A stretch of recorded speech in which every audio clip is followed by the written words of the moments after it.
சீரியல்களின் full எபிசோடுகளை Sun டிவியில் ஒளிபரப்பான உடனே எக்ஸ்க்ளூசிவாக சன் நெக்ஸ்டில் மட்டும் ஃப்ரீயா பாருங்கள். பொண்ணுக்கு ஒரு பிரச்சனைனா நீயே பாத்துக்கன்னு சொல்லி நான் ஒதுங்க முடியுமா? இங்க பாரு, நீ அவசரப்பட்டு கண்மணி கிட்ட எதுவும் பேசாத. நான் பக்குவமா கேட்டு என்ன பண்ணணுமோ அதை நான் பண்ணிக்கிறேன். என்னமோ பண்ணு, ஆனா அதை சீக்கிரமா பண்ணு.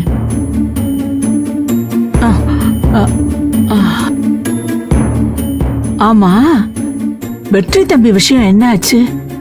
நாளைக்கு கோர்ட்டுக்கு கேஸ் வருதுன்னு லதா சொன்னாளே, எதுவும் பிரச்சனை இல்லையே? தம்பிய நல்லபடியா வீட்டுக்கு கூட்டிட்டு வந்துருவியா? இன்னும் அந்த கேஸ்ல சம்பந்தப்பட்ட குற்றவாளிங்க யாரையுமே பிடிக்க முடியல அப்பதா.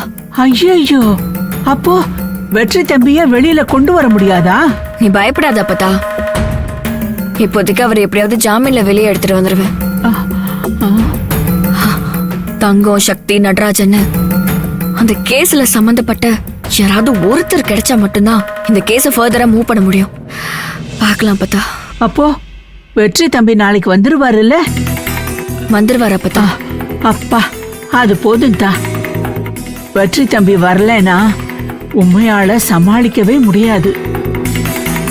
பிரச்சனைய பெருசாக்கி உங்க கல்யாணத்துக்கு பிரச்சனையா வந்துருவாளோன்னு எனக்கு பயமா இருக்கு. அப்பதா, இப்ப கல்யாணத்தை பத்திலாம் எதுவும் பேசிக்காத. பேசலத்தா, உனக்கு நான் பேசுறதுதான் தெரியும். மத்தவங்க பேசும்போதெல்லாம் காதலியே விழாத மாட்டுக்க இருப்பேன். நான் ஒன்னு சொன்னா உடனே வந்துருவேன். பாத்து. ஆமா,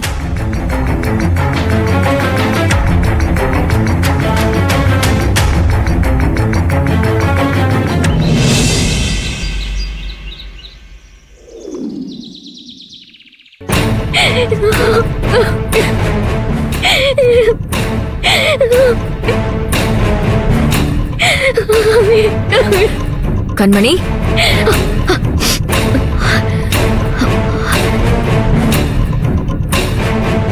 அக்கா என்னாச்சு கண்மணி? ஏன் அழுதுட்டு இருக்க? அழுதனா? அதெல்லாம் எதுவும் இல்லையே. அப்ப நீ அழல? இல்லக்கா.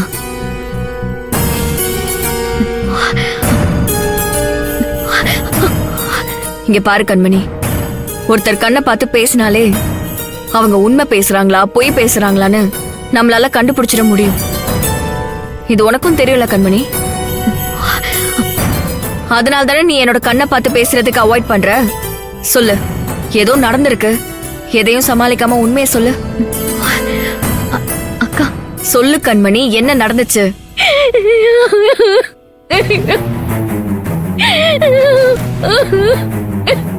ஏய், ஏய், ஏன் இப்படி அழுகுற கண்மணி?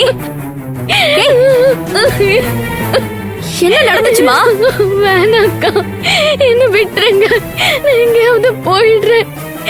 என்னால யாருக்கும் எந்த பிரச்சனையும் வேண்டாம்க்கா. என்ன பேசுற நீ? ஏன் என்னென்னமோ சொல்ற? இங்க பாரு, இங்க பாரு, உனக்கு என்ன பிரச்சனை சொல்லு. எதா இருந்தாலும் ஸ்ட்ரைட்டா சொல்லு. நான் எக்ஸாம் எழுதலக்கா.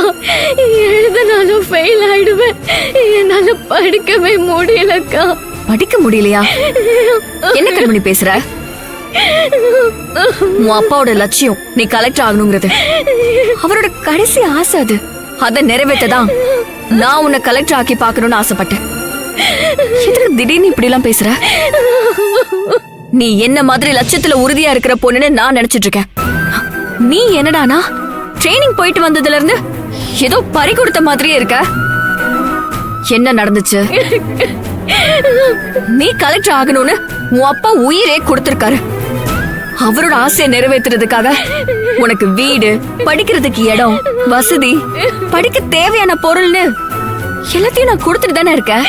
உனக்கு கலெக்டர் ஆக்க ட்ரைனிங் பண்ற வேலையெல்லாம் ட்ரைனிங் இன்ஸ்டியூட் பண்ணிக்கிட்டு தான் இருக்கு. இதெல்லாமே போதாததுக்கு கவர்மெண்ட்டும் நீ கலெக்டர் ஆகுறதுக்கு செலவு பண்ணிட்டு இருக்கு. நீ படிக்கிறதுக்கான எல்லா வசதியும் இருக்கு. உன் வேலை படிக்கிறது மட்டும்தான். அதுல உனக்கு என்ன பிரச்சனை கண்மணி? 2 நாள் ட்ரைனிங் போயிட்டு வந்துட்டு என்னால படிக்க முடியலன்னு வந்து சொன்னா அது ஒத்துக்கிற மாதிரி இல்ல. என்ன நடந்துச்சுன்னு சொல்லு. உன் அப்பா மேல நீ உண்மையான மரியாதை வச்சிருந்தனா அவரோட லட்சியம் தான் உன் லட்சியம்னு நினைச்சு இத்தனை நாள் நீ கஷ்டப்பட்டு படிச்சது உண்மைனா என்ன நடந்துச்சுன்னு சொல்லு.